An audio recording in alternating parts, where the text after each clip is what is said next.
Thank you, Corinne.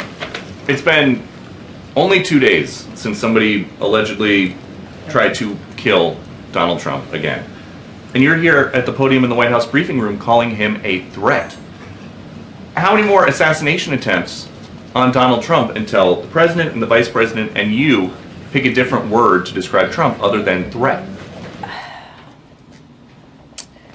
Peter, if anything from this administration, I actually completely disagree with the premise of your question, the question that you're asking. It is also incredibly dangerous in the way that you're asking it, because American people are watching. And to say that from an administration who has consistently condemned political violence, from an administration where the president called the former president and was thankful, grateful that he was okay, from an administration who has called out January 6th, called out the attack of Paul Pelosi, called out and said we need to lower the temperature after the Butler incident, and now for you to make that kind of comment in your question, because your question involved a comment and a statement. And, it is, that is also incredibly dangerous. When we have been very clear in condemning political violence from here, what I have said about the president, the former president, about January 6th is facts that you all have reported. It is fact. When you have a former president who basically says that the election wasn't, the results of the election were not the results of the election. When dozens of more than 60 Republican judges said that it was a free and fair election. More than 60 said it was indeed a free and fair election. You had more than 2,000 people who were told to go to the Capitol. It was one of the darkest days of our democracy. One of the darkest days. There were people law enforcement officers who died because of what happened at the Capitol. And they were there because the former president told them to go there. I mean, I don't know if that's not a threat in our democracy when it was one of the darkest days of our democracy, January 6th. One of the darkest days. And so we have been very clear from here. Now, we can have a disagreement on policies. We can, on issues. That is what we should do. It is important to have those disagreements. It is welcome to have those disagreements on the economy, on healthcare, on foreign policy.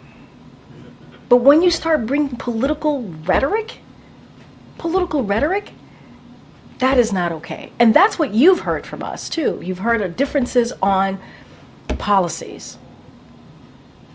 But to your point, there are people watching at home who might miss the part where you say, let's lower the temperature, and there are mentally unstable people who are attempting to kill political candidates, attempting to kill Donald Trump, and they are still hearing this White House refer to him as a threat. Is there no concern that people are taking that literally?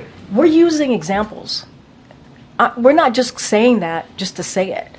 January 6th, Peter. January 6th. Wait, January 6th.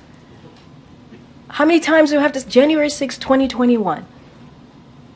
That is a fact. What was reported that happened on that day by some of your colleagues. I mean, and we have at the same time denounced political violence over and over, political rhetoric over and over again. Jean-Pierre scorched for utterly heinous response defending Biden-Harris rhetoric, calling Trump a threat. The Dems can't run on policy, so they are running on demonizing at real Donald Trump, said Rep. Derrick Van Orden.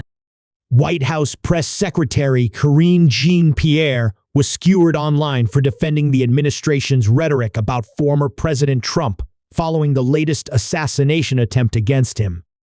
After he was rushed off a West Palm Beach, golf course this past Sunday, because the Secret Service discovered a gunman in the bushes. Trump argued that President Biden and Vice President Harris' rhetoric is what is causing him to be shot at. During a press briefing on Tuesday, Fox News senior White House correspondent Peter Doocy asked Jean-Pierre, how many more assassination attempts on Donald Trump until the president and vice president, and you pick a different word to describe Trump other than threat? Jean-Pierre told Doocy she completely disagreed with the premise of his question, calling the way he asked it incredibly dangerous because Americans are watching. Social media commentators were quick to condemn Jean-Pierre as an unapologetic part of the problem. Asking questions about how we demonize our opponents and their supporters is dangerous, is an utterly heinous response from KJP, the Spectator editor at large. Ben Domenech argued. The Spectator contributing editor Stephen L. Miller wrote parodied this mentality by writing, "Our violence is speech. Your speech is dangerous." Podcaster Tim Young argued that Jean-Pierre's response to Doocy's question was basically one where she gaslights by saying it's dangerous for him to ask that, and his tone is dangerous. Young went on to warn followers, "She thinks you're stupid. This is disgraceful and bordering on conspiracy at this point, Rep." Derrick Van Orden, a whiz, cautioned. The Dems can't run on policy, so they are running on demonizing at real Donald Trump. National Security Advisor to Texas GOP Sen. Ted Cruz, Omri Karen shredded the press secretary. She's just so studiously mediocre. Fox News contributor Tammy Bruce called out the White House spokeswoman for deflecting criticism back to Doocy.